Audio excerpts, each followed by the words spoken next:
Hey, we're Damn the Wolves. I'm Jody. I'm Brett. And I'm Rick. And you're listening to Now That's What I Call Damn Good Music, The podcast. We're going to be talking about the 11th album by English band The Beatles. Recorded between February and August of 1969 and released on the 29th of September 1969. It topped the charts in the UK and the United States. This was produced by George Martin, who actually had to be convinced to produce it. Did you know that, you two? Why? Yes. Because I think they had such a traumatic time recording in the recording sessions for Let It Be, which actually came out after Abbey Road, that he wasn't keen to come back. And the White Album before that. Yeah, and the White Album. And where it was Glyn falling Johns apart. had done the Let It Be sessions, hadn't he? Twice. That's right. Did they fall out? I think it was just a bit of a fractious atmosphere, shall we say. But Paul and John went to him and said, you know, we really want you to come back. And he did it on the proviso that he had ultimate say, a bit like in the early days. Okay. So this was a first for many things, this album, wasn't it? It was the first album recorded using 8-track technology. First album to be recorded by the Beatles that wasn't offered in mono anywhere. That's right. Do you want me to keep going? It was the first use of the Moog synthesizer. When you say it wasn't recorded in mono, is that what you said? It was recorded in stereo, but so was some of the other ones. But they're usually offered in mono and stereo up until this point. This was just you could only get it in stereo. Why are drums? Yeah, so everything's still pan right or left. Yeah, but you used to be able to buy the earlier LPs in mono. You couldn't on this one. There we go. Does that make sense? No. Well, maybe Rick can give you a private lesson. Should we talk about that afterwards? Okay. Mono and stereo. How many copies do you think this album has sold? Oh, God. Oh. It could be miles out here. Yeah, this is a tricky one, isn't 30 million. Okay. Yeah, I'm going to go with, I think it's probably one of the highest selling LPs ever. 25 million. Brett is bang on the money. Ooh. Over 30 million copies sold. Ooh. That's a first. It's the 24th best-selling album of all time. Wow. Okay. But just to put this into context, the Beatles are the biggest selling artist of all time, which is, understandable. And how many copies? How many total record sales do you think they've had? 160 million. Yeah, I was going to guess 170. 500 million. Whoa. What? Yep. That's absolutely incredible, insane, isn't it? Mad. Okay. But then they're the Beatles, aren't they? You know, we're all big fans of the Beatles, so this is going to be fun. Also, a bit of a disclaimer. Recently-ish, well, a few months ago, it's probably a year ago, because everything's a year ago now, isn't it? I watched Get Back, so I'm going to try not to be a bore. Yeah. Because anyone who's seen Get Back, it's like, I know, I've seen it. Yeah. Can I just throw one out there as well? Yeah, what are you doing? Yeah. Steady. I'm not going to throw one out there, but I will throw one out there, if you know what I mean. Oh, no. I actually so I've had a personal tour of Abbey Road Studios with a friend of mine that works there. So I won't bore you, but I will talk about it a little bit. Yeah, all right, that'll do. That's enough of that. Thanks for that. Can you sense a little bit of jealousy? No jealousy at all. No. I've got a friend. So do we know why the I had to go on Mrs. Mills. What? Talk about that later. The piano. Okay, the piano. Yeah. Do we know why Abbey Road was called Abbey Road? Because it's where it was recorded. Yes. But it was actually called something else for a long time, wasn't it? Yeah. I know. And did you know the studios weren't called Abbey Road until after the album Abbey Road EMI came Studios, wasn't it? That's right. Yes. That's correct. Yeah, but it's just giving you a little bit of a quiz. Okay. But I'll stop that because I think you might beat me in the quiz questions. Yeah. I think I'm going to end up sounding like a bit of a nerd, and briefly, one of the best album covers of all time. Yes. Yeah. Most iconic. Yes, and it's been recreated many, many, many times since by... You slipped into Police Academy again, then. many. Are you doing this Commandant podcast? Lassard? Yeah. Do you want me to do that in the style of Commandant Lassard? With a little podium in front of you. Yeah. The photographer only took 6 photos. He was stood on a little stepladder, wasn't it? He blocked the road with a stepladder. Is that right? Just to get the right height. Yeah. But there we are. Should we get stuck in with this? Yes. Yes. Yeah, you ready? When can I talk about my trip to Abbey Road? Do it now, Brett. No, I won't do it now, but when do you want to talk about your... Maybe when we stop the pod. Yeah, when we've pressed stop. Oh, come on, man. Track 1, Come Together. What do you say about songs that are this iconic and classic. It's very hard, isn't it? What I don't know what to say really about it that's new. All I can say is that for the first time, I spent time now listening to stuff with headphones at work, which I'm privileged to be able to do that. But how you listen to music in a totally different way, especially albums like this, and what you learn and listen and discover the details. Especially, you got to remember this is 1969, and people talk about why they are so iconic and the musicianship and it's groundbreaking stuff, isn't it, throughout that era? And it's just absolutely incredible to hear what they were doing. And thank God George Martin did get the job of producing this, because I think it's absolutely incredible what he did. Yeah. Yep. It's a hell of a riff, isn't it? At the start, is that a Lennon riff, Rick, or is it a McCartney? Yeah, it's a John Lennon song through and through. Yeah. Would you like to know some of the history? I thought Paul McCartney added the chorus line, didn't he? I think it was inspired by, or it was almost Timothy Leary, who was friends with John Lennon, was running for governor in California, or was going to, and asked him to come up with a theme song called "Come Together." And this is where John Lennon started writing it. They fell out, or he didn't like the song, blah, blah, blah. And then John Lennon put it into a Beatles song. That's where the history of the song comes from. That's where it comes from, yeah. And he was sued, did you know that, by Chuck Berry? Yes, I did hear that. I think for the line, "Here comes old flat top," or something like that. I was going to say, musically, there's nothing in there. No, it was agreed out of court and all of those things. Or agreed in court, for an amount of money. Yeah. Does anyone understand lyrically what's going on here? I mean, it's so out there. It's incredible, isn't it? But there's some lines there you think, what? But I think John Lennon's very, very good at doing that. It's almost nonsensical and slightly psychedelic, really, and then having irreverent. Yeah, reverent. That's one of my words, isn't it? Yeah, a Brettism. Yeah. He's very good at that with lyrics, and then having people look into it and go, well, "What's this mean? What's this mean?" And it opens up conversation and opens up multiple meanings. And he's very. I do know it was banned from the BBC, wasn't it? Banned from BBC Radio because of the Coca-Cola inclusion in the lyrics. Yeah, because obviously it's product placement. What about Toe Jam? You want to talk about Toe Jam? Do you suffer from toe jam? Well, we got a guy that we work with that suffers from toe jam. Have we? No, you haven't. I have. Oh. Someone else. Probably best not to name him. No, probably not. So talking musically about this, the main riff I mentioned to you before, Rick. The main riff on the bass. Yep. There's a really subtle change that I love in Paul McCartney's playing, where he's going do. That he changes the feel very slightly when the vocals come in and the drums start coming in. Yeah. And I couldn't work out if that was because it's a cool thing to do, or whether it was to time with the drums. I imagine it's a bit of both, and I think he's brilliant. I think probably worth talking about Ringo and why he does and why he plays the way he does. And there's an open interview and conversation about Ringo's playing on this, but he's basically left-handed, right, and plays right-handed, but he always led with his left hand. So when he does stuff like triplet and that kind of thing, he always has this natural feel where he's pushing ahead a little bit, because he said that it would always lead where naturally you'd lead with your right. He would play right-handed but lead with his left, and it was this natural swagger where it would almost be like.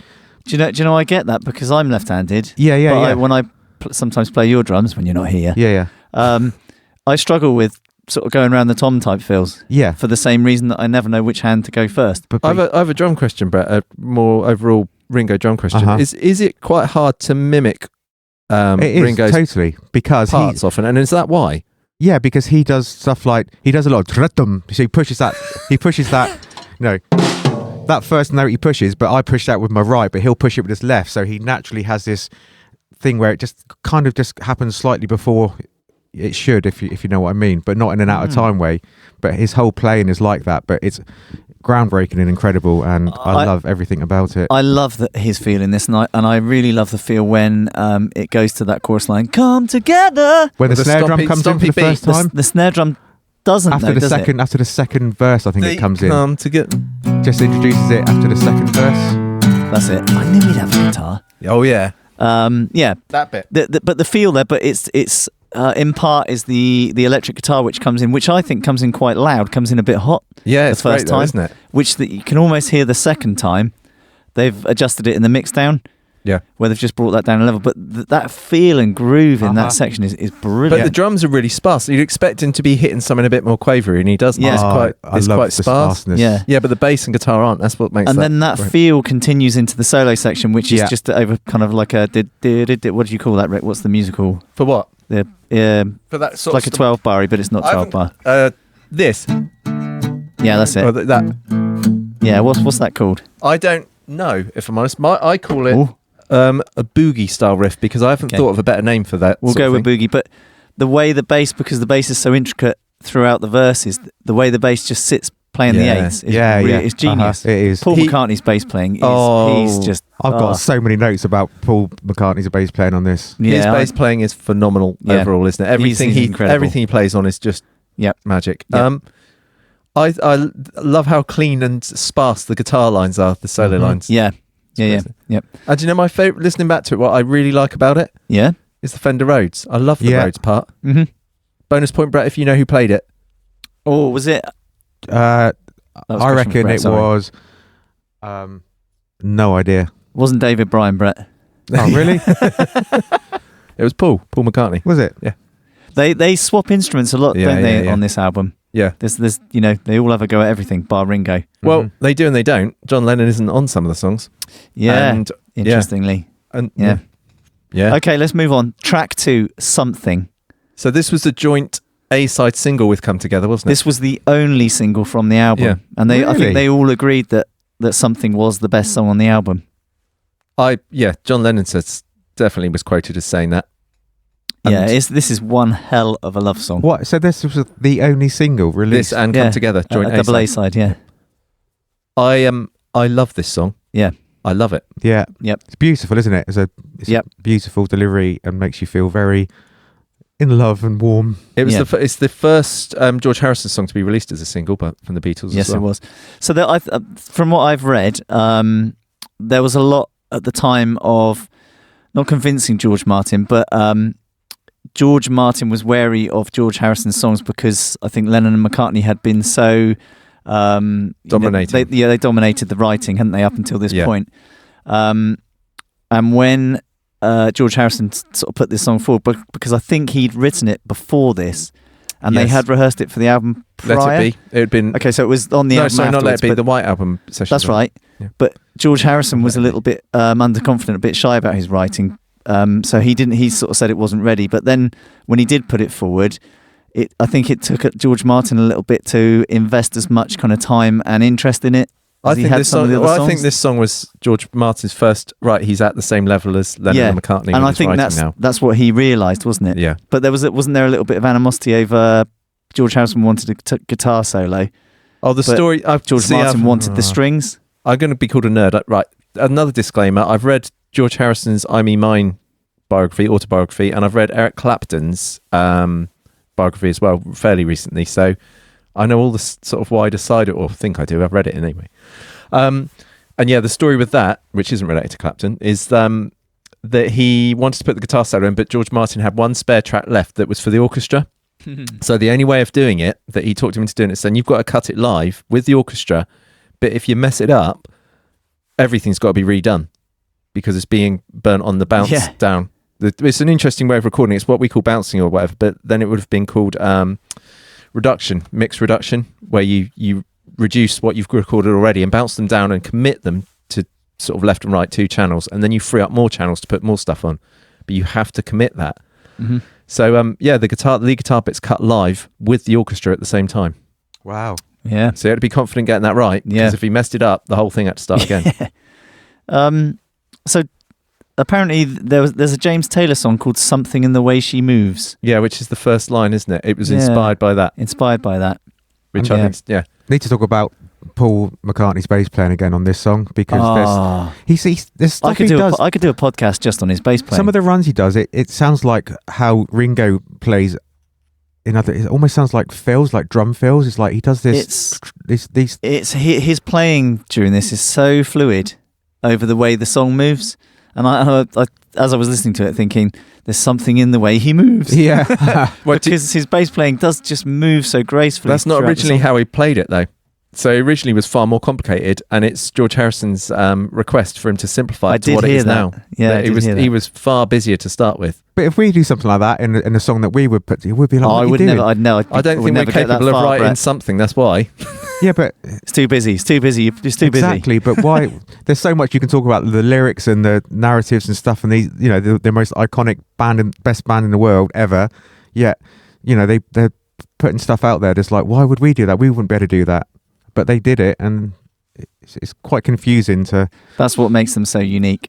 So should we talk a little bit about what the song's about? Yeah. Or who it's Yeah, go on. probably about? Because Is George this Eric Harrison later. Clapton's? So Pattie Boyd Yes. was George Harrison's wife. He wrote it about Pattie Boyd, and she went when they split up. She went off with Eric Clapton, who was obsessed with Pattie Boyd, while George Harrison and Pattie Boyd were together, famously. Is this who Layla is about? And Pattie Boyd is also who "Wonderful Tonight" and "Layla" is about, Yes, as that's amongst right. other songs by George Harrison and Eric Clapton. There's more songs written about her, famous, iconic, massive songs than possibly any other one person. She's still alive, isn't she? She's like in her Yeah. 80s, mid 80s or something. Brett's googling her now. No, I'm not. I kind of know the story, but I forgot. But I've heard all that. Before. Well, yeah, and so and in later days, George Harrison said it wasn't. He said the song was about Ray Charles or something. He changed it a bit. Did he have a go on Ray Charles as well? Didn't he? Oh God! Well, there goes the tone. Yeah, there we are. Anyway, I won't bore everyone with the story about all of that. But the one thing that I do think is quite funny from that period is that George Harrison later called Eric Clapton his husband-in-law. That was his name. They were obviously very, very close friends. Yeah. And so there was no animosity between them. But Yeah. she was married to George Harrison at the time, and then was later married to Eric Clapton. I've also got a comment on George Harrison's guitar tone in the solo. I know you mentioned the solo before, but his tone is so smooth. Yeah. It's just beautiful. Telecaster or Les Paul at this point, just into a Fender amp, and sometimes with a into a Leslie speaker cabinet, a rotary speaker cabinet. But Yeah. I don't think it is in this. And I did hear that it was Paul doing the BVs on this one. Yeah. I think George does some doubling, but no John. John's on piano, I think. Yes, that's right. Mm. He played the piano, I think, throughout the song, but they only kept the bit in the middle eight. Yeah, in the everything bridge. else he was on was cut out of it, Yeah. wasn't it? Yeah. And what song? Can I talk about the chords a little bit? Because Yeah. this is a massive, iconic chord sequence. Have a little nap if you want, Brett. I am. All right, cool. That's key of C major, C major 7. How iconic is that? Drop in C major 7, C7, F. One of those drops, D7, G. Oh, it's just perfect, isn't it? And then then you're off to A minor, relative minor. A minor with to G. Oh, amazing. And then the middle section, really weird, or not really weird, but quite a big stretch. Key changes to A major. Which I have to say, Brett, get moving away from that guitar. I have to say the Ringo's drum part in that. Oh, yeah, Oh, yeah. on the At toms. the toms, yeah. Yeah, and the dun doodly dun. Yeah. Oh, And is that swag again? That left-hand lead where it just Inspired. feels, totally. Absolutely brilliant drum part. But these drum parts that he was writing back then and that was used it carries over to what we do today. Everything I can relate to so much of Ringo's playing and me and the next drummer and the best drummers in the world goes back to Are you lining yourself Did up you with say the best me drummer? and the best drummers the next drummer and the best drummers in the world. Oh, okay. okay, yeah. Go back and listen to what Ringo is doing and the production and the ideas, especially from this album, which I've had a smile on my face all week listening to this, and Yeah. I could talk about it all day. It's incredible. I think any musician you talk to, the level of respect aimed at the four Beatles. Yeah. Just a quick one, and I won't go into my trip there to Abbey Road. But when we went did there, you go? Did you? But just quickly, when we went there, on that Tell us about it, Brett. conversation- I don't think we've heard. Prick. So when we went there, we got in there and we're talking to the chap who's on the front desk, and he's like, every musician that's come in to record at Abbey Road comes in a little bit like with no ego because no one has been able to come to Abbey Road and do what the Those four Beatles, guys those did. four What guys about Kanye did. West? I bet he can. So He's when- a bit arrogant. So everyone comes in knowing the iconic surroundings that they humble. are in, and humbled by Yeah. it. And he said that you never ever get an ego Yeah, I when love that. anyone walks in. Yeah, And it was the most incredible, joyous experience of my life to spend an hour there. yeah, very lucky. Very, very lucky. Just Very me and a lucky. friend and no one else. Hey Yeah. Siri, has Kanye West been to Abbey Road Studio? Rick Martin, you are a prick. Also, Frank Sinatra has recorded something twice, right? I know what the famous quote is. He Everybody famously knows the said quote. It's the you know the quote, Brett? I don't. Okay, so for you and anyone else that doesn't know, the famous quote is, "It's the best love song Lennon and McCartney ever wrote." It's his favourite Lennon and McCartney song. Yeah, but no, he did actually say, didn't he? It's the best love song in the last 50 years, Yeah. which is, you know, Even from the first 5 seconds, you don't even have to warm into it. It's like it's there from the start, yeah, isn't it's it? beautiful. It's just instant. okay. Talking about other songs that start straight away with no intro. Track 3, Maxwell's Silver Hammer. Right. What do we think of this? I don't like it. It's not for me.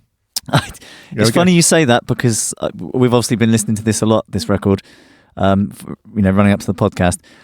This song has not left my head to the stage where it's almost like that's the last thing I hear when I go to sleep. So this counters what or backs up what I always say to you when we've been writing, and you say that song's still in my head from yesterday. It doesn't make it a good song. It's really catchy, but whether do you know the background, Brett, that this was Paul McCartney was very insistent that this song had to be worked on and recorded and done. The other 3 hated it. Oh, okay. Ringo said 2 weeks after the album came out, Yeah. if I never hear that song again, it's yeah, and it sort of went on, and like he'd send someone out from the studio to find an anvil because he wanted those hammer hits in the chorus. Yeah, but it yeah. had to be an anvil. They couldn't. John Lennon's not on the song anywhere, is he? John's refused not to on be the song part because of it. he'd had a car accident around the time they were recording this with Yoko, and so he was absent for some of the recording. Mm-hmm. And after 2 weeks absent, he came in and he sort of said, right, what we're working on. They were, we're still working on Maxwell's Silver Hammer. So he left again. No way. And then he came back 2 days later. He sort of said, what's going on? And yeah, we're still working on Max. And he left again. Brilliant. So I think it caused it was a bit of a bone of contention with the rest of the band. John Lennon's quote about this song, which I've got to be honest, I agree. And I love Paul McCartney. You can't really say anything negative about him. But apart from, John Lennon said this is more of Paul's granny music. Yeah. And I've got to be honest, this is the side of the Beatles, well, one of the sides of the Beatles that I'm not so keen on, and the side of Paul McCartney that makes me go a bit. Do you know? And I think it's the part of the Beatles. You know, when people go Beatles or the Stones, and I was never much of a Beatles fan. I think this is the sound that people hear. Do you think it's one of those things, isn't it, where people hear not the rubbish, because this isn't rubbish, but they hear the kind of cheesier side of it, Yeah. and that's what they liken it to. They tar the Beatles with that, because I get this with Bruce Springsteen. Oh yeah, what with the Born in the USA? Yeah, Born in thing? the USA. Oh, I don't like Born in the USA. God, he's like, Yeah. that's one tiny fraction of what he's done. But maybe we think the same of other artists that could well be, like Kanye West. He's just yeah. Well, let's not talk about him. not in the same podcast. No, not in the same podcast. For me, this is in the same sort of group as Obladi Oblada, where it's like it's kind of, this reminds me of a bit of a bad version of When I'm 64, and I really like When I'm 64 because I find it charming. Yes, borderline for me. My favourite bit of this, which is I'm going to go about Get Back, and I'm not sure if it was recorded during these sessions, but is Hal, their famous roadie, playing the anvil, and the delight on his face when they get the anvil and say, "Go on, have a." Is it Hal? Mal or Hal? Mal. Oh, wow. Oh, no. Mal. I know a Hal. I think I might be muddling him up. Mal. And his absolute joy of hitting the anvil and being part of it. He's just so happy to be. He's like the opposite of John Lennon, who doesn't want to be any part of it. That's brilliant. Yeah, it's a jocular sounding song. Isn't it? I think it did actually play it on the recording. There's one bit of Ringo Genius which I have to play, which is this thing that I love about when you take an instrument out of a groove and you've got this, you've got that going, and then you drop the bass drum. And Yeah, that I space know is what like you mean. I just love that. I just think that gives you more in listening to a song than putting stuff in. And I More is talk less. about this a lot. Less is more. Oh my lord. Oh dear. So that's my that I love that, and that that sort of stuff is used nowadays. Just taking stuff out and having that space, and it's just like wow. Yeah, amazing. I'm trying to find out if you actually did play on it. Can we move on? Yeah, go on. Sorry, I'm going to be quiet because I can't read and talk. Track 4, "Oh Darling." The vocal performance on this, I think, is the way that the delivery, and I actually put shivers down my spine listening to this with headphones on. I had to, it's incredible. I think. So the story I heard is that Paul struggled to get the vocal to sound the way he wanted with this song because he had a certain sound in mind for how he wanted his voice to sound. Mal Evans, the radio was called. It was Mal. I got it wrong. Which, as a vocalist, sometimes you got in your head, your voice can sound different at different times of the day, depending on how much you've sung or spoken or whatever. But he had the idea in his head, so he would go to the studio 30 minutes early every day for a week, and then try and do it. Oh, okay, just to get that tone right. That kind of almost a rasp. Yeah, he wanted it to sound like he'd been like performing for a week. Yeah. So his voice had that kind of that edge to it. That rasp. It's John Lennon was quoted, wasn't he, afterwards, as saying that should have been one of my songs. I would have sung that better than Paul. Do you know, I thought it could have been him. Yeah, no, and so did John. Yeah.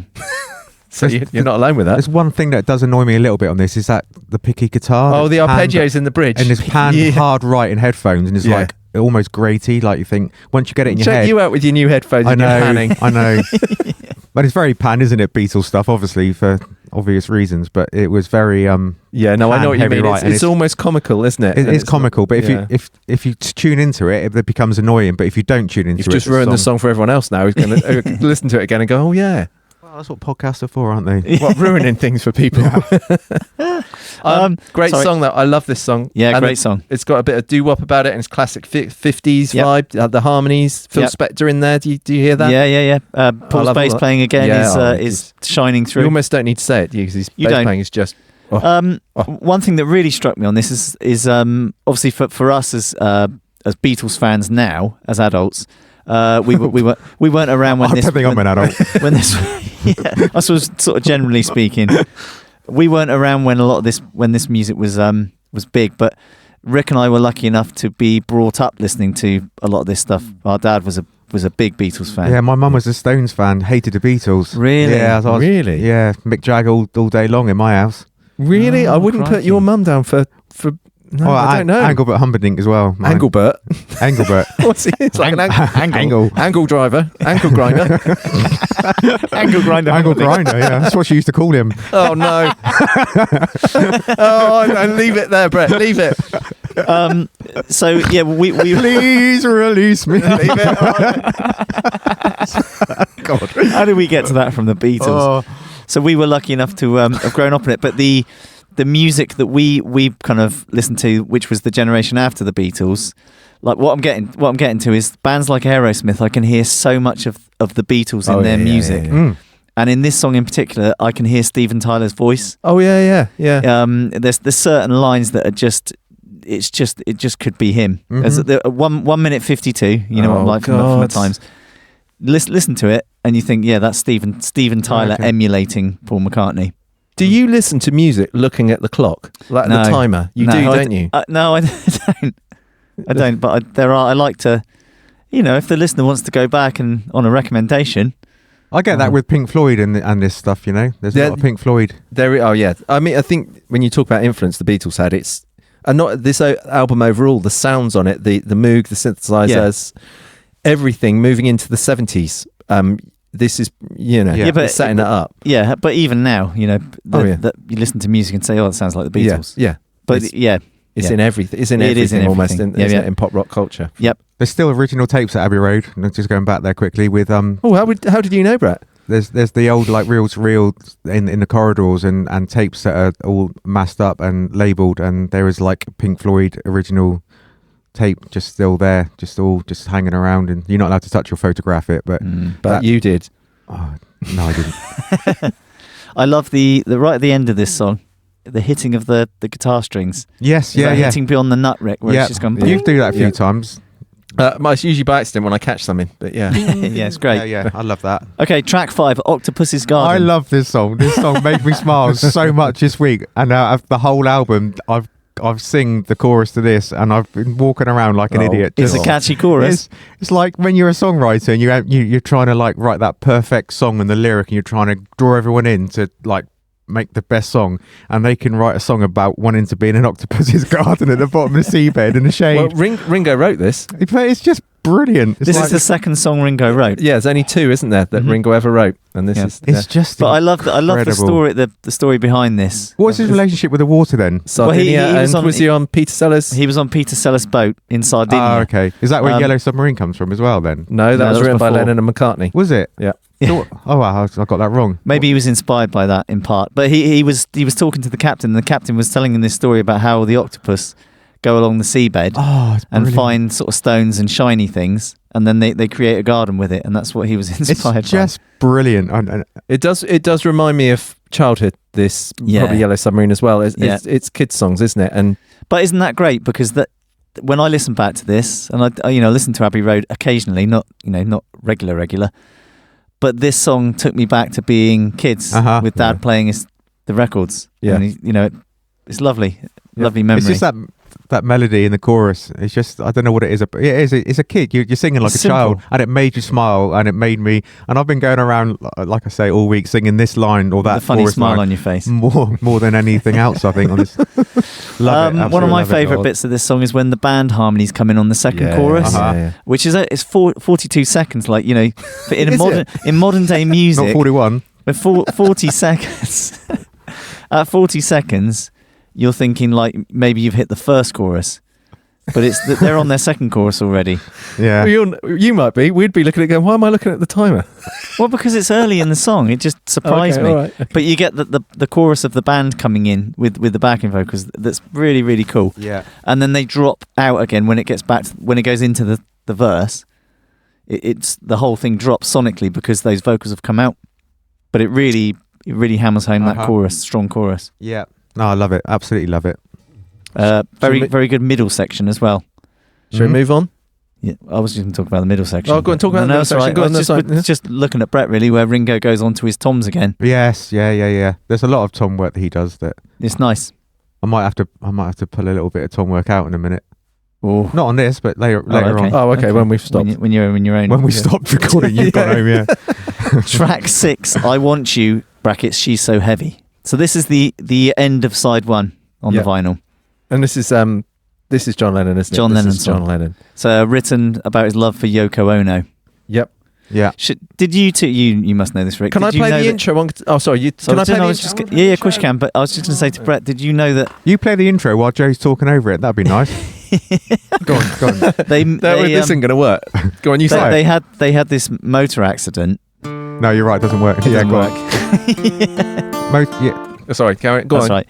They had this motor accident, and John came back to the studio, but Yoko wasn't particularly well enough, so he had a bed brought in for her. Oh yes, I know. Yes. Yeah. And then Yeah. they had a microphone dangled down to the bed so she could express her opinions. Yeah. I think there's footage or photographs. Can you of that. imagine working like that?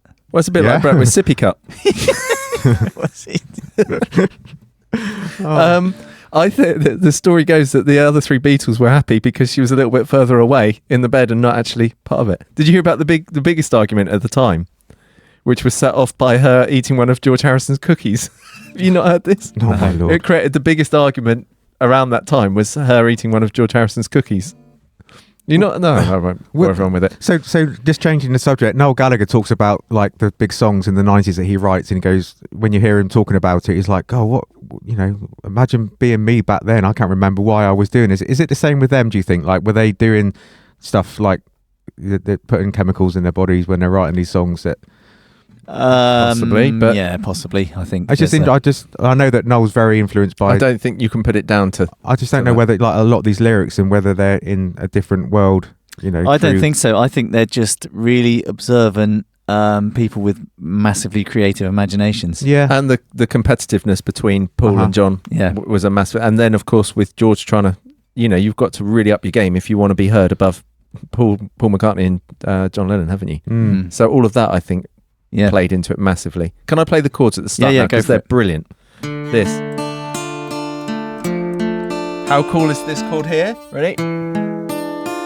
Actually, it doesn't do that, guys. Yeah. And then to finish, we get Yeah. an A augmented chord. Nice. Oh, D minor, F6 maybe, E7 flat Again- 9, B again- flat There's 7. those field changes from 6/8 into that kind of almost that Latin kind of Yeah, thing yeah. that you go, And and then you go, and you go back into 6/8, and it's like that Yeah. stuff now. That's done. That's done all the but time. can you hear? Did anyone else hear OK Computer's outro in those Yeah, I chords? was just Yeah. going to say again that Radiohead. those chord changes you hear in lots of modern music. That's almost it's great. I think those Latin-y bits, Brett, sound a bit Santana to me. Yeah, And the organ, Billy Preston's playing organ on this, isn't he? Yep. Famously the Yep. some great famous bass Billy playing Preston. on this as well. I Oh, know yeah. some Oh amazing yeah, bass playing. yeah. It goes without saying, doesn't it? Um, This is in D minor as well, which we all know is the saddest key. Is that a bit of Spinal Tap you're getting in there? Would you like to hear "Lick My Love Pump"? Oh my lord, really? Come on, Brett, you watched the film. And It's a very rude sentence, isn't it? Just going back to Paul McCartney's bass and my love of where these parts come in and out. At 2 minutes, Yeah. he does. It's bang exact on 2 2 minutes minutes. exactly. It's about was 2 it? minutes. It's about the 2 About, minute mark. that's not But if good you enough. listen, he does some really quick runs, and then it becomes a theme of the ending where you hear him going, Yeah, those little like hammer Yeah. on kind of. Yeah, really cool. yeah, I picked up on that. It's good. And The he does heavy, the heavy guitars are really great, aren't they? In this as Yes. well. While we're talking about tone, and do you think, Brett, going back to what you said, the heavy guitars at the end, the multi-layered Yeah, ones, yeah, sound yeah. like "In the Flesh," Pink Floyd? Yeah, yeah. I'll Or, get that. "In the Flesh" sounds like this, obviously. But and the end is great, isn't it? Where the tape was running out. Yes, it stops, Yeah. and every time it stopped, I was like, "Oh no, my headphones Yeah. have run out of battery." But it was Yeah. John It's Lennon so going. abrupt, He isn't just it? went cut.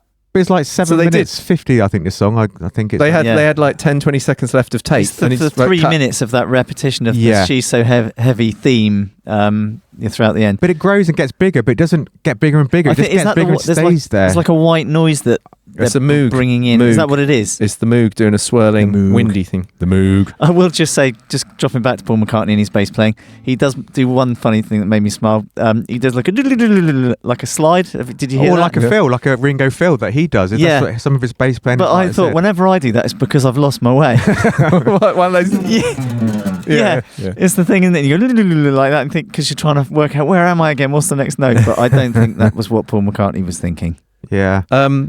I think my favourite bit of the song is John's "Yeah." It reminds me of all Yeah. those visceral bits in Yeah. Beatles recording where they're not perfect. It's not perfect. Yeah, it's just the full tone of, on his voice is amazing. And with regard to the album and it being the last song on the Side first one. side, yes. Do you think it balances lyrically, come together really well? In that this is so simple and direct, and come together so off Yep. the wall with the lyrics. Yep. There's nice little bookends to it. Yep. Because I think generally you can't question track order, but I can comment on the fact that it's the first 4 songs is a bizarre Yeah, track 2. I mean, that's track. not your track. But something is track 2. Yeah. Yeah. Come together, great opener, got Yeah. that. But then Maxwell's Silver Hammer, what, third? Yeah. Mad. Yeah. Mad. But it does, when you flip it over, Oh, yeah. you get a night and day, don't you? Yeah. Night going into day Yeah, with yeah. track 7, Here Comes the Sun. Oh, would you like me to play it, or has we heard this done to death? Well, and we don't need to hear hear it every week on Radio 2, but I'm Yeah, sure well, you'll. No, all right. No, should we just take my word from it? I can play it. Yeah. This song is beautiful. Uh-huh. And you'll probably correct me if I'm wrong here, Rick, but George Harrison had the initial seeds of an idea for this song in the garden at Eric Clapton's country house. Yeah, he was in Eric Is that Clapton's right? garden. Yeah, he was Yeah. skiving from business meetings for Apple Corps. Because and he went they- to Eric We won't go into that. Apple Corps were going through a lot of financial stuff, weren't they? And Yeah, I yeah. think all the band members were very fed up with it. Yeah. And this was kind of his light Yep. in that kind of dark time. Yes. And he Eric Clapton famously said that he'd just get out the car with a guitar in his hand, and he said he'd always have a guitar to hand and be doing this sort of thing, because Eric Clapton was quite different in that respect. And he loved watching George Harrison just gradually come up with this idea, Yeah. which became molded over a longer time than just. But the songs would start to be written that one afternoon in Eric Clapton's garden. Yeah. But this is possibly one of my favourite melodies. It's so beautiful. It's one of those melodies that's always been there, though, isn't it? Which I Yeah. think is what George Harrison said about Something as well, is that he was a bit Yep. nervy to start with, like, I haven't written that because it's too easy. This is also, for your modern day fans, pop pickers. I know what you're going to say. This is the most streamed song Yeah. of the album. It's the okay. most streamed Beatles song. I think it might be, yeah. It is, yeah, it is. yeah. Yeah. I was going to say that, then I was like, oh. Yeah, no, it is. It is. Isn't that amazing? Talk to me about the middle section, you two. Just because- before the middle section. Yeah, okay. Sorry, on the middle section, which I didn't ever know and heard until I had my headphones on, is there's some sort of clave or some instrument that I've never heard before until dissecting it and listening to it, and there's something like a woodblock or someone banging on the table, and it's like, Are you sure it's not claps? the rhythmic. it's not a clap, it's almost like someone, like, how can we make this sound? It's almost like someone's gone on a table or something, but it might be like a woodblock or There's a credit on there somewhere. I remember looking maybe on the sleeve or reading it somewhere of like rhythmic stabs or rhythmic somethings by Uh-huh. Ringo. It could be, yeah. I'd love to know There what is it on is. a couple of songs this album, so maybe it's that. It doesn't sound like a percussion instrument. It It's sounds not a like cabasa, Brett. no Okay. cabasa on this. But the interplay in this middle section between the instruments Yeah. is outstanding. It's Rick's got it they all are written just down in working his- so fluidly together. I haven't written it. Tell us the technical stuff behind it. I count it in like the rhythm. Yeah. da-da-bum, and then you come in. Hang on, don't get technical with us, Brett. Da-da-da-da-da-ba-ba-bum. Yeah, but that's how they do it, isn't it? That's how my brain works. I can't count past four. So when I say to you 5-8, you're going ba-ba-da-ba-ba-da-boom bum bum. after four, mate, I'm done. That's it. I'll go back to one again. Not always. You don't always. No, on a good day, I will. You sometimes get to that one at different times. Well, yeah, different times than you boys. Yeah. You love being in a band with me, though. don't Yeah, you? it's often fun looking for one. So that's how I would. Would count you it. like? Because I'm setting myself up. You're Sound like gonna a sound like- massive yeah, nerd, Just aren't I? keep it brief. Just though. keep Keep it- it All brief. right, so I've transcribed this because I teach a little bit of guitar, so I've written it out. So to write out that bit in the middle, I wrote it and I've written it down and understood it as 7/8, 6/8, 5/8, back to 4/4, then loops. So it goes 1 2 ba ba ba. That's your 7. Yeah. 1 2 3 4 5 6. 1 2 3 1 2 1 2 3 4. Then starts again. Mm. Did that mean anything to You anyone? lost me at one. Yeah. But you could go ba ba ba ba down to. I understand it. I get it. That's how my brain I'm just works. thinking of you doing this Rhythm 101 here at Lecture with Brett. Right, everyone, follow me. Bum, bum, bum. Exactly. Okay, track 8. Oh, hang on a minute. I haven't finished yet. Oh, okay. Oh, All right, We gotta move I on. was just going to say, I We've got 10 also tracks to love. go yet. We got to move on.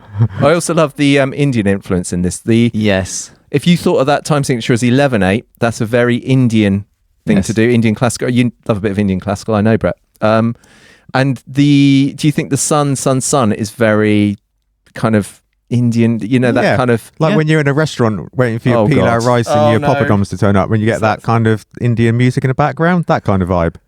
I don't know what to say apart from the word. The only word that's going through my head is racism. Why? Because you can't compare it to an Indian restaurant. Well, they Brett, play and Indian pilau music. rice. Oh, I love God. Indian music when I'm waiting for my poppadoms. Oh, we'll speak to our lawyer and see What whether is we it have to about- edit that bit out. I can't hear the word poppadom without thinking of the Christmas song. Poppadom. Poppadom, poppadom. I can never order it because I got to keep going. I'll have some poppadom. This is why you two shouldn't drink before doing a podcast. Brilliant. Track 8 because another John Lennon song. Yes. I love that all the John Lennon songs and Paul McCartney songs are still credited Lennon and McCartney. Yep. There's How two many good- songs, as a side note, how many songs did they write under different pseudonyms as well Yes. for people that weren't credited to Lennon and Yeah. McCartney, but were them at Yeah. that time? Yep. Amazing. So I heard that this was inspired by Beethoven's Moonlight Sonata. Yep. Right.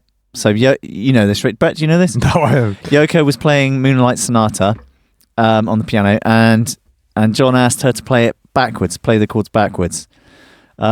He just came up with the idea and really liked it, but he liked the idea that the song was really clear, like no rubbish, no imagery, no obscure references. It was just very clear in its meaning and its presentation, which is you hear, don't you? Yeah. Because it's really clean. Yeah. The vocal harmonies are sublime. Yeah, yeah. You know, this is a brilliant one to harmonise along to in the car. They said this was one of the most difficult harmonies they ever did, the three of them. And I love that. It's so iconic, isn't it? I mean, you can, talking about influence, Brett, you can hear this going into Queen. And Jody, you know how we like to get an 80s or 90s rock random inappropriate reference into these? Extreme, 3 sides to every story. Yeah. Lifted from this. This song really showcases their talents as singers. Yep. The way they put the harmonies together is amazing. There's 2 guitar parts, isn't there? Left and right, which I think John really... Lennon probably played all the guitar. I think George Harrison's There's 2 playing the separate Moog. parts, isn't there? But they kind of complement each other. I actually heard that it was an electric harpsichord played by George Martin. It is Really? at the start. It's Yes, George Martin right at the start and the harpsichord. Yeah. Yeah. There we go. Interesting. Track 9.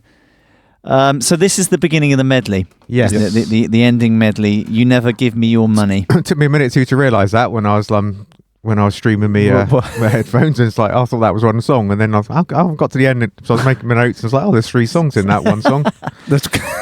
It was known at the time of recording as the long one. What, you never gave me your money? Yeah. Or the whole medley was? Well, I think the whole medley. Yeah. Okay. Written by Paul. Yep. Yeah. Mr. Fastfingers on this, those little 16th things he does, eh? Mr. Fastfingers, I call him. That before, Brett? All week I've been calling him Mr. Fastfingers. But of all the things Paul McCartney has said to him, all of the accolades, Brett would wander up and go, right, Mr. Fastfingers? Hello, Sir Fastfingers. Paul Fastfingers McCartney. Mind if I call you Finger Blaster? You like a little bit of 16th on the older... I do, yeah. I don't know. I've never been referred to as Mr. Fastfingers. Well, you are from now on. You've never called me that before. No. I feel quite hurt by that. So the story goes that George Martin suggested to Paul that they should create this almost Sgt. Pepper-like, meaningful, kind of longer end, like long side. So this was very Paul McCartney and George Martin. Yes. And John Lennon did not want to do this. That's correct. Who played piano on it? The piano's very... I don't know, actually. I think Paul played on quite a lot of the piano on this last part. It's very quiet and panned very... Look at you with your panning. I know, because I've never realised songs like they're so out there with their panning. I never realised there was panning before. Yeah, no, but the way that obviously in that era, it's just interesting how it's recorded and it's quiet, but it's very hard left, but it's a very beautiful piano part. Yeah, and a very quiet vocal in the first verse. I thought it's a very stripped back vocal it's sound. A very almost like it's like a captured, and they've kept that take almost. Yeah, I love the juxtaposition of like the ballad and then the boogie woogie fill. It's very Paul McCartney. Oh, brilliant! And it's very Wings, isn't it? And very 90s. It's what Paul McCartney did in the 70s. You can hear where Paul McCartney's where going, he's going, where he's heading. Yeah. Just like you can hear where George Harrison was going with "Here Comes the Sun" and where that led to "All Things Must Pass." And But regarding Paul McCartney's kind of feeling on how this should be laid out as a longer thing, and this bigger ending. Apparently, John Lennon actually said he would have preferred to have his songs on one side and Paul's songs on another side. Yeah. So it's funny, isn't it? That there's that kind of that tension thing going on, and you would never know, would you, listening back to it? Yeah, it's a band that sonically are on top of their game. Yeah. But all of this is going on, behind the scenes. Brett, did you enjoy the frogs at the end? Yes. I think I know what. Were you thinking? What I think you were thinking. What? Well, similar to the beers that we got given the other day, which was very nice of someone. Yeah. Someone bought us some beers. Yeah. Packs of beers. What about them? Did you have the same thought when you hear the end of this song? Did you? Did you sit there going, ready? Yeah. Go on. You do it. What? You're not going to do it. You don't know what I'm on about. I don't. It's your party piece. What happened when we got the beers the other day? Someone bought us a pack of beer each, didn't they? What were you doing? What brand were the beers, Brad? Budweiser. I so thought that's what you were going to say about this song. Go. I get it now. Yeah. When we were oh wow, that's lovely. You got some beers, and you were just sat there going, Budweiser. God, that took ages to get out. I thought that's where you were going to go straight away. Sorry. That's usually where your brain is on that sort of thing. Rick, that guitar tone. See, I can't stop him. That's it. We've lost him now. That guitar tone in the intro. Yeah. What? Yeah. It's amazing, isn't it? Yeah, it's great. And there's a George solo in the middle and John soloing at the end. The really distorted one is John Lennon on his old Epiphone Casino for you, Brett. I know you like to know what guitars they're using. I do. Yeah. George was probably on the old telly. Yeah, really good. Maybe not, The but- instrumentation in this song, I think, is absolutely bang on. Mm-hmm. Like, it's perfect. I don't think it could have been done any better. Mm-hmm. Nice. Yeah. Works really well. Yeah. Sun King. Should we move on to Sun Yeah, King? let's move into Sun King.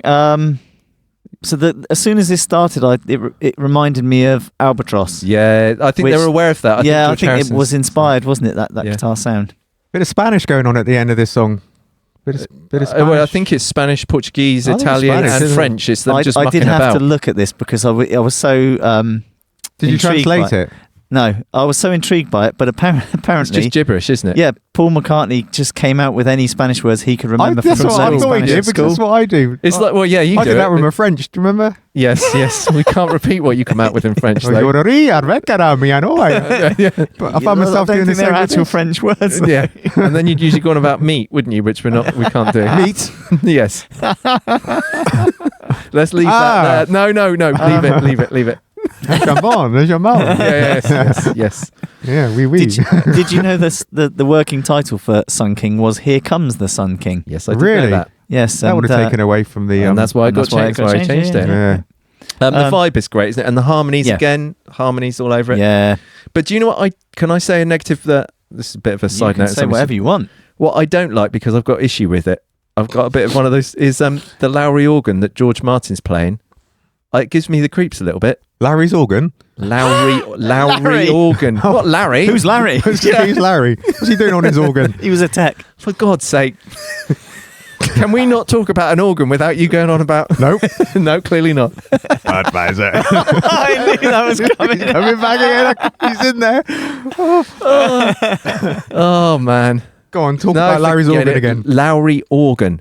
Okay. That's what he's playing. It reminds me of the old theatre organs or fairground organs. That, Yeah. And they give me Oh, the yeah. creeps. I like that. No, it Bit of gives me like the My creeps. Chemical Romance. You kind of had that vibe. I Do you- suppose. Do oh, you I not know what think you that mean. I know what you mean. when a sound does that, it gives you a feeling of those something? god awful of things something. at fairgrounds that are all mechanicalized and Do you not think that's really cool though? no, I hate them. Gives you the willies. No, the theatre organs do. I think I've probably seen some sort of horror film as a kid. I don't know. It gives me shivers. I just like, I feel uncomfortable. I don't like it. I don't like it.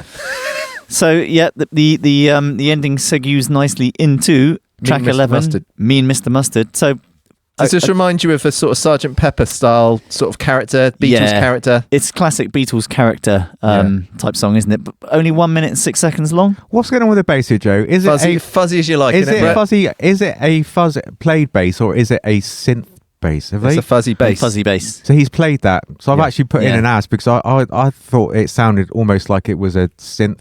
No, it's a fuzzy bass. Fuzzy bass. Oh, okay. Yeah. Answers that Yeah, one, fuzzy doesn't it? bass. Yeah. So this was written by John about a miser that he read about in a newspaper article.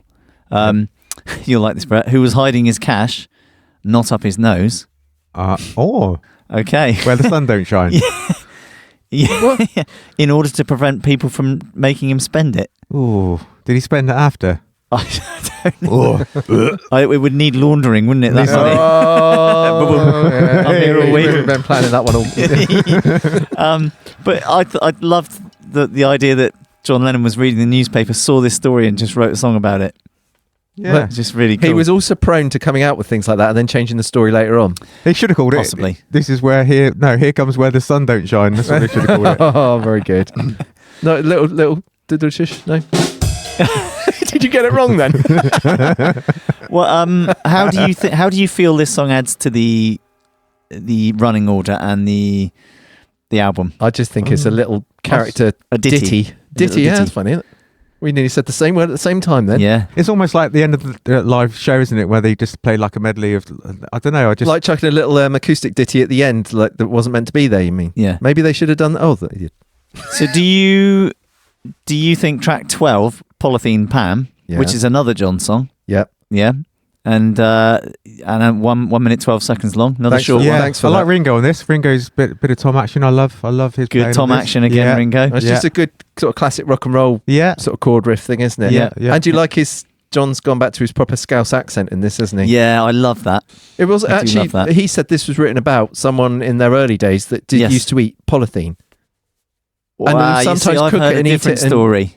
And then he changed it into it being a sexualized thing. Yes, that's right. But I think it was based after someone they called Polythene Pam in the early days. He went on to say, didn't he, that it was about sort of perverted sex in a polythene bag. Oh my dear Lord! Have you anything? Is that anything Brett pretending to, to be Brett? shocked? Just shocked. Just Oh yeah. totally shocked. Sheltered You should life be an you've led, actor, Brett. The way you conveyed that, like shock and horror Shock and like and horror. disgust of yeah. Disgusting. Disgusting. Well, let's just leave everyone go. Yeah, right. And then I really like the feel of the song, though. I think Yeah, it's really I do.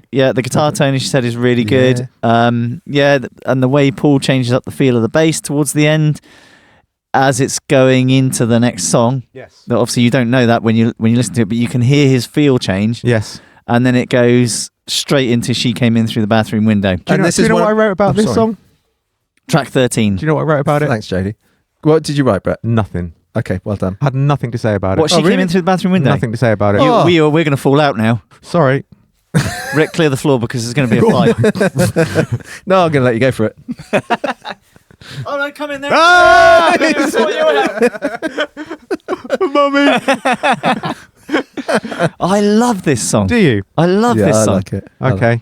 The vocal melody and Paul McCartney's bass, the way his bass moves. Oh, I love it. But do you know what my absolutely love it. favourite bit of this song is? Is John Lennon at the start, where he goes, "Oh, look out!" Yeah, Because it's almost like, right, I've done my bit of the medley. My songs are out. Here comes Paul. Look out! yeah. I hadn't Almost thought of in a that. sarcastic kind of. I'm not sure that's how it was meant, but oh, look out! Here we go. Yeah. I don't So like that. this is based on a true story, Brett, Yeah. from one of the Beatles fans that at the time used to hang around the Beatles offices. Mm-hmm. And she managed to get in through Paul's window. Open bathroom window and let her friends in, That's right. And then they stole some of his stuff. which he asked for back, and he got his dad's photograph back. Yes. But that's right. there's also another story he said where he'd read it had happened to Ray Thomas of the Moody Blues, and he'd written it about that. Oh, okay. So there's a bit of folklore with like, did that actually happen, or which story was it? So it might be a Moody Blues Ray Thomas thing. I can't believe you don't like this, Brett. Sorry. Didn't do anything for me. Whoa. What about Really, Golden that's Slumbers, really Brett? upset me, Did that Golden has. Hang on, we're not Slumbers? there yet, Yeah, we're not I'm there just yet. trying to stop the fight and move on. Yeah, the backing vocals in the second verse, no? Mm. No, Yeah. the ooze, no? Oh, I like the use. The guitar licks in the second chorus between the lines? Mm. Yes, Yeah, for me, yeah. yeah. Yeah. And then I like the slight pause because from the second side B, we've had like song after song after song, and there's a very slight pause Yeah. before Golden Slumbers, track Now, 14. this is a song. This is a song It is Isn't a it? song. we can possibly make up now. Yeah. Because I love how that line is delivered. Which Which line? one? The line once there was a way to carry me home. I'm trying to think of the song. What was it about that line, Brett? Just the way it's Just just, the way- the way it's delivered. I think his vocal on this song is I like the perfect. repeat of. I think it repeats, doesn't it, at the end of that line, and the way he sings it the second time. I very much connected with it. I think the way he sings it is perfect. I love this song. It's Mhm. a perfect song. Yes, I do. And it's inspired, isn't it, by a poem? It's inspired by, but I was really quite surprised because he actually the music was there. His stepsister had left it on the piano. The music to Thomas Dekker, Dekker's- Yeah. and it was a Cradle, poem. It Cradle was song. the poem Cradle Song from the play Go on. Have you Patient written it? Gristle. Yes. That's right. Yep. And Paul had sat down and he saw the music there, obviously, but he couldn't read music, so he came up with his own music. Yeah. And then sung the lines that were on there. So the words in that first stanza, as I believe they call it, Rick, in the Ooh. musical term. Oh, that's a word I've not heard in. Well, there we are. Many. Oh, there it is. Yes. Commandant's back. Commandant Lassard is back. But he used the words. I think he literally only changed one or two words in that first verse from what Dekker had written. But he wasn't credited for it, was he? On Abbey Road, Well, Thomas Dekker. wasn't he? No. Oh, I should know that. naughty, isn't it? Yeah. Well, there we go. we'll forgive him. And George played bass on this 6-string bass, Brett. He did. Yes. Did he? Yes. Lennon wasn't in the original session at all for this He's song. a bit bone idle, wasn't he? At this album. Well, he had this accident. Bloody hell. It took him out of action for a couple of weeks, but he did come in and do some extra stuff. I So think he should. He's in the It's band. just Brett calling John Lennon bone idol. Wow. Brilliant. Christ. I can see our taglines now. Just a card, bloody. Just This a might little- be the only podcast where John Lennon's been called bone idol, and Paul McCartney's been called Fast Fingers. and Police Academy's been brought up 3 times now in a Beatles podcast. amazing, isn't it? Yeah, who'd have thought? And I got in the line. Budweiser. Eventually, The string arrangement as well is beautiful Yes. in this. The fluidity, George Martin. and the movement of it is beautiful. Yes. Yes. This is one of my favourite songs ever. Oh, really? Yeah, That's interesting because something might be for me. yeah, it's up there. It's definitely one of my favourite Beatles songs. Something, Really? but But Golden Slumbers is really? yeah, yeah. That's I love it. interesting. And then the way the way it moves into Carry That Weight. And this is You what know. brings, I think, starts to bring the medley together because it's obviously heavily references "You Never Give Me Your Money." Yes, that's correct. Yeah. And Okay. apparently this is the heavy thing, like the weight, is Paul McCartney referring to his feeling towards Apple and the sourness that their latter day manager Alan Klein. Yeah, and that's he who kind of brought You in. Never Gave Me Your Money. Although he Yes. did negotiate him a better royalty rate, didn't he, for a while? Yeah, Well, but for that a won't time, go I mean, into that. the royalty rate was Shocking. shocking, absolutely 6p shocking. in every pound or something like that. That's 6p in right. every- Yeah, is that right? 6 cents or 6 Something pence. like that. And it went up to 70. He'd got it up to 70. It Yeah. went to, I don't know. It's Yeah. boring, isn't it? What am I But saying? the way Carry That Unison Weight. vocals. Talk about unison vocals Yeah, the way instead. that the vocal comes in, the chorus, this chanty chorus comes in straight at the start. Yeah. It's And it's brilliant. unusual hearing those unison vocals where they're not in harmony. They're just all... they're all Has a about great out. effect though, doesn't it? Yeah. And I love the bass riff underneath the chorus as well. That dee dee dee dee dee dee. Mhm. Yeah, you know what I mean? Yeah. Yeah. Yeah. Beautiful. And then it breaks into the haunting and heartbreaking melody of "You Never Give Me Your Money," and obviously what's about to come. The end. The "I Never Gave You My Pillow." Oh, yeah. Um, Sorry, I thought you were going to say. Yeah. Do you like the brass in this? I'm a bit... Yes, because it reminds me of... I don't have the same issues I do with Lowry, the organ. Brett, what are your thoughts on? I like the. Yeah. I mean, did they have a big? Was it a big band sort of set up in I Abbey don't know if it Road? was a big band. I think Just it was, just a Those few, things just, were often put on afterwards, Brett, Were where they? where they bounce down the... It was original tracks. arranged, wasn't it, and scored by George Martin. Yep. I really like the brass. I think it makes that particular part of that song sound really majestic. Yeah. I really Yeah. liked it. just spend. Oh, I'm going to go back to my visit, but that Studio 2, that room, I had about 5 minutes in that room on my own, and I stood there in the middle, and I looked up at the window. Don't tell us what you did. George God. Martin's window and the staircase coming down and all those iconic moments and memories and video footages you see. And I just sat there and I thought how much history and music has been made and the sounds that have come out of the walls around me. And it sounds a little bit, but I that stays with me every day. And I think it's, if anyone ever gets to spend time there. It stays with us every day as well because you're always banging I on don't about really, it. do I? Yes, you do. I don't. I just took a few photos. Is I it- have a is it question for you, Brett. Yes, did you Harry. conduct yourself in a more appropriate manner than you did in Roger Taylor's house? Let's not talk about that. We haven't done the Queen podcast yet, have we? No, we can't, can we? Because Well, of we what you did can. in I Roger think I Taylor's will. I house. think I'll have to. I think I'll break the silence. Do you think, Brett, when you were stood there, did it feel like all the ghosts It did, and were in that room it did around you? 100%. And then I went to the echo chamber, the famous echo chamber, which is almost like just a back storeroom. But when you look at the photos, and then you go back and you stand in there, it's just incredible, the history. And yeah, it's Amazing. Very lucky. very, very lucky. Yeah.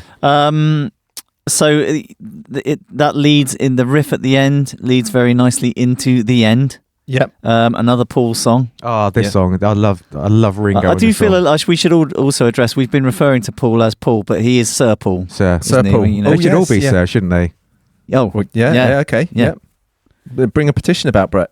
Even Larry. So Larry, he Larry. should be Sir, shouldn't he? Lowry organ, you fool. Oh, Sir Larry Larry. organ. oh. Um, What about the old lady that played the old anvil? Mal. Sir Anvil? Mal. Sir Mal. Mal. He Not should Hal. be nice, Mal. isn't he, Sir Mal? There's an incredible riff at the start of this. Yep. And it reminded me of sort of early Beatles. I think that's what it was about. And the fact they all take a solo each, don't they? Yeah. Which is Oh, great. There's 2 and bars of Ringo- Paul, Brett, 2 bars of George, then 2 bars of Ringo had to be convinced, didn't he, to do the drum solo John. in this. Yes, yeah. He wasn't keen. He hates before drum solos. before his drum solo, there's a fill that he does. There's a line that he does where he just digs in, and you just hear the tone of the drums, which I never really got before from the Beatles. Like how Would you like to treat us to a rendition, he, Brett? it's the thing. He just goes around the kit and he just does this thing on the floor tone where he stays there and is like.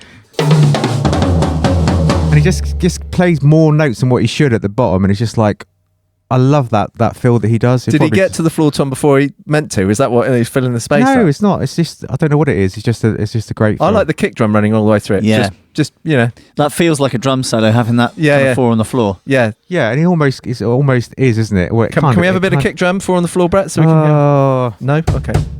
Thanks. Yeah.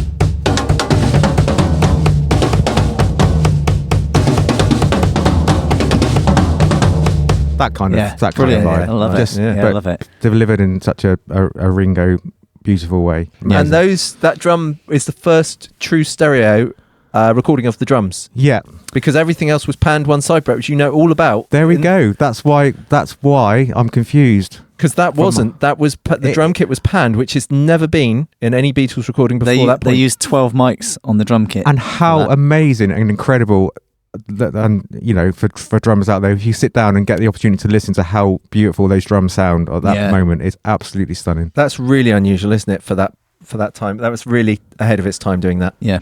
which is brilliant. Great. The guitar solos at the end, Rick. But what the 2 bars George, each sort of George thing. and John. Paul, George, then John. Yes. Riffing it against each other, a riff off. But What do you call that in guitar world? A riff off. A riff what off. do you call It's not a riff off, there's is it? Oh, I know what you mean. It's called like splitting heads or cutting That's heads or right. something, isn't Yeah, it? yeah. Yeah, I love that. Yeah, it just sounds like the band jamming, and that's what makes it a perfect end to the. Yep. Well, to their last. and then you get that, and then album, the band really, isn't it? stops. Yep. And drops into that ding, ding, ding, ding, ding on the piano. Yes, yes, And the beautiful last line. yes. Which is was taken off a plaque, wasn't it? Somewhere that is read. Was it? Yeah, Yeah. Yeah. all the love that you. I got- And in the end, the love you take is equal to the love you make. It was on a plaque. Yeah. That's where you got that from. Lovely. But absolutely beautiful. Mm. And then the little proper ditty at the end, which is very Paul McCartney. Yeah. Wasn't even supposed to be on there, was it? No, and I love the story behind this. Because they're not allowed to delete anything. None of the employees of EMI or Apple Yeah. were But it instructed is- never delete anything, even when you're told to by the band. Don't delete it. The tape editor, Paul McCartney was there when he was listening, and then he said, "Oh yeah, I don't like that. Just throw it away." Yeah. So he cut the tape out, but he didn't want to throw the tape away, so he just stuck it on the No end, way. 20 seconds after. Because it was going to be in the after middle of last the medley at one point, wasn't it? Yes, that's right, and it finishes on the same chord. I think as a D. Is it D? It was it began with the final chord of Mr. Mustard Yeah. because it was going to go. Which is why between that edit and between Polythene those Pan. sounds so weird when you listen to it, is that there was going to be Her Majesty in there. Yes. Was it like a secret track? Is that the first time like a secret Yes, track was and ever? that's But what it's I was gonna say. accidental. And that's what I was going to say is that it actually that inspired the Yeah. early 90s thing of having a secret track. That was the first. And now we get like 90 seconds or something before you get your secret. Well, but that sometimes was- you get yeah. minutes and minutes and So minutes. it was don't you, put before on you the get it. final master, wasn't it, by accident? Because- the band liked it and went, Yeah, this they is- heard it this and is said, funny, "Yeah, that's this is cool. Let's leave it there."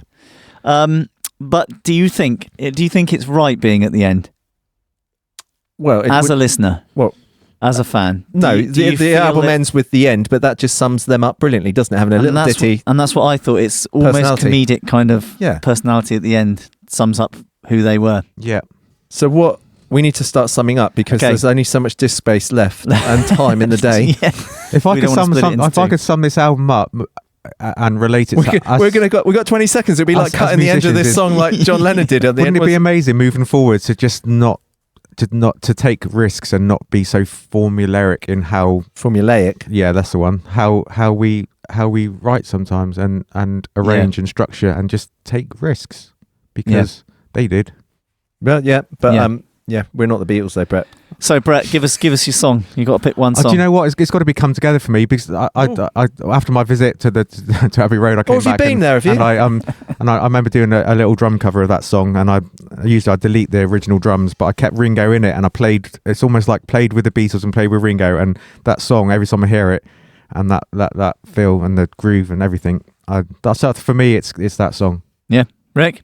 Something for me. Yeah. I love George. I love all the Beatles, but I love George Harrison. Yeah, it's probably Golden Slumbers for me. Yeah, really, but Something is it would be like a fist fight between the two because Something is one of my favourite love songs ever. Yeah, beautiful. Yeah. Oh, amazing. So we need to abruptly end, and then are we going to have a little secret track, or are we not? We'll have a hidden. We'll leave it 20 seconds, shall we? Yeah. Okay. All right then. Thanks for listening. Please check out our band, Damn the Wolves. Find us at damnthewolves.com and please follow us on all the usual socials.